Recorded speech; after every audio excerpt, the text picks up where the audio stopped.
I'm sure that you have all been enjoying the story so far of David, but this week I thought I would get to tell you the next bit of the story.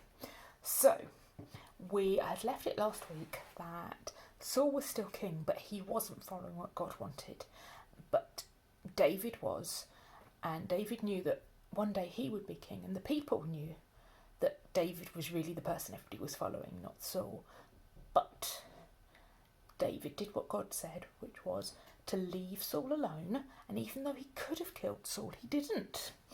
So today we're in 2 Samuel, and the first little bit is from chapter 5, but then really it's 2 Samuel chapter 7 we're going to look at. And in that, Saul has now died and David is king.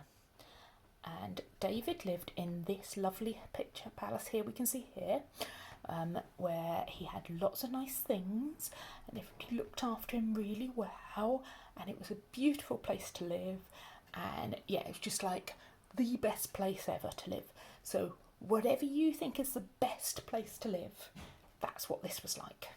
Okay, so he was thinking though, David was thinking, why do I live here? It's beautiful, but God, who's really the most important thing, lives in a tent. That can't be right. And he thought, maybe I should do something about that. So he thought about where they kept what was called the Ark of the Covenant, which is this box, which represented, so that means that people knew that reminded them that this is where God was. Yeah, it had special things in it. If anybody knows what they are, they can tell their parents afterwards, because I know some of you know, because you've told me in the past. But this was a special box that they had brought with them from when they were walking around in the desert, and it showed people that this is where God lives. And David thought, I should not be living in this really fancy palace with everything beautiful, and God's presence, this box which reminds us where he is in a tent. See, a tent like this. Now, tents can be fun, but I went camping on Friday night and I love tents. However, in a tent it can get cold and dusty and all the sand comes in, and while it's good fun for a little bit, it's not the same as being in a beautiful, nice, warm house. Yeah? And so David was thinking, I've got everything, all this luxury, and God's just living in this tent. And I want everybody to know that actually he's the most important thing, not me. So he thought, I'm going to get on and build a temple, a proper nice building. So David, who was king, see, there we are, there's his crown, thought, right, I'm going to go and build this. However, and he went and spoke to Nathan, who was the prophet then, and Nathan said, yeah, that's a great idea, you do that. But then the next day Nathan went back and goes, actually, God has said, no, you don't need to build the temple, but one of your sons will. So because David had followed God, he thought, right, I better do that.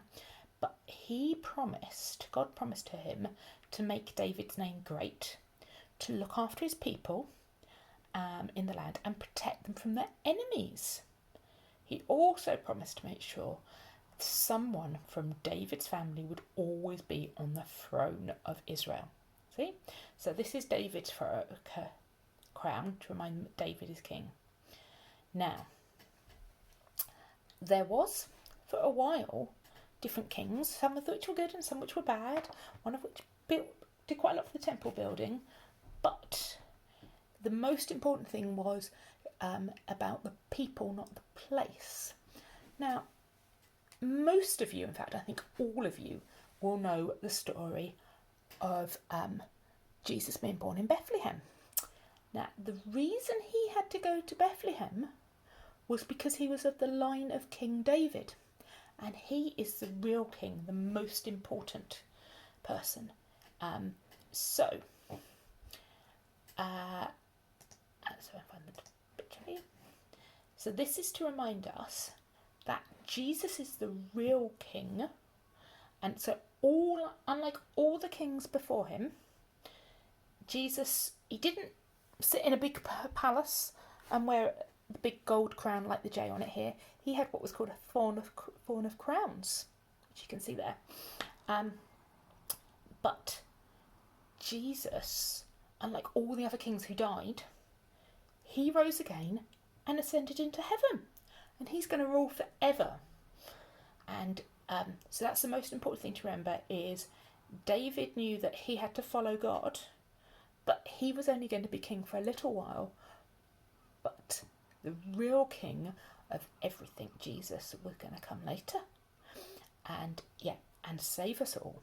So that is today's story.